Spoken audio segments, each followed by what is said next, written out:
every generation celebrate this name called Chiranjeevi. And అంటే అన్నయ్యతో నాకు చాలా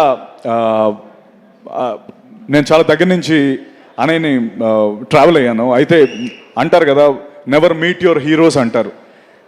అది ఒక సేయింగ్ ఉంది, నెవర్ మీట్ యువర్ హీరోస్. ఎందుకంటే దూరం నుంచి మనం అభిమానించి ఆదరించే మన హీరోస్ దగ్గరికి వెళ్ళేటప్పుడు వీళ్ళు కూడా మనుషులేనా అని అనిపిస్తూ ఉంటుందని దాని గురించి చెప్పిన సేయింగ్.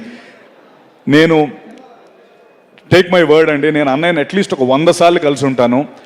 ఆయన he's definitely 100 times then what he is on the screen. అన్నయ్య 100 రెట్లు గొప్ప వ్యక్తి. అండ్ దానికి ఆయన దగ్గర నుంచి చూసే చాలామంది చెప్పే మాట ఇది. అంటే భయ్య ఒక్క నిమిషం, ఇక్కడ ఏదో జరుగుతుంది, నేను అసలే టెన్షన్లో ఉన్నాను, మళ్ళీ మీరు. థ్యాంక్ యూ అన్నయ్య, thank you for setting the Indian film standards so high.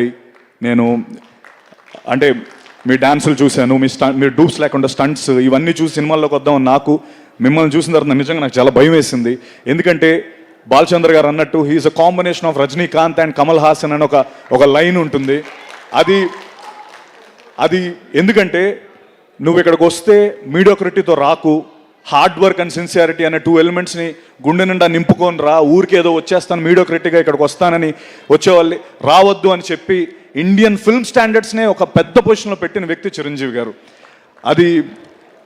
అది ఎవ్రీ ఇండస్ట్రీ, ఇప్పుడు ధనంజయ్ మాట్లాడి ఉండొచ్చు, లేకపోతే బాలా వాళ్ళు మాట్లాడి ఉండొచ్చు, వాళ్ళందరికీ ఒక కామన్ రెస్పెక్ట్ అన్నయ్య అంటే, because he set the bar so high. And thank you very much for that అన్నయ్య. అండ్ జీబ్రా విషయానికి వస్తే, జీబ్రా ఫిల్మ్ నాకు ఏ టైంలో వచ్చిందంటే, నాకు అందరూ ఇండస్ట్రీకి అందరూ ఇండస్ట్రీలోకి వచ్చి ఇక్కడే సెటిల్ అయిపోదామని వస్తారు. అండ్ ఇక్కడే ఎలాగో ఒకలాగా కింద మీద పడి ఇక్కడే సెటిల్ అవుదామని వస్తారు. అయితే ఆ ప్రాసెస్లో నేను కూడా చాలా రోల్స్ చేశాను. అంటే ఎలాగైనా లైమ్ లైట్లోకి రావాలి, చిన్న రోల్స్ చేసుకుంటూ ముందరకు వచ్చాను. అలాగే నేను హీరో రోల్స్ కూడా చేశాను. బట్ ఆ సినిమాలన్నీ ఏవి ఆడలేదు, సెట్ బ్యాక్స్ అయ్యి. ఇన్ఫ్యాక్ట్ కొంతమంది ఏదో క్యారెక్టర్ రోల్స్ చేసే సత్యాన్ని అలా చూడడం, హీరోగా చూడలేకపోయామన్నారు.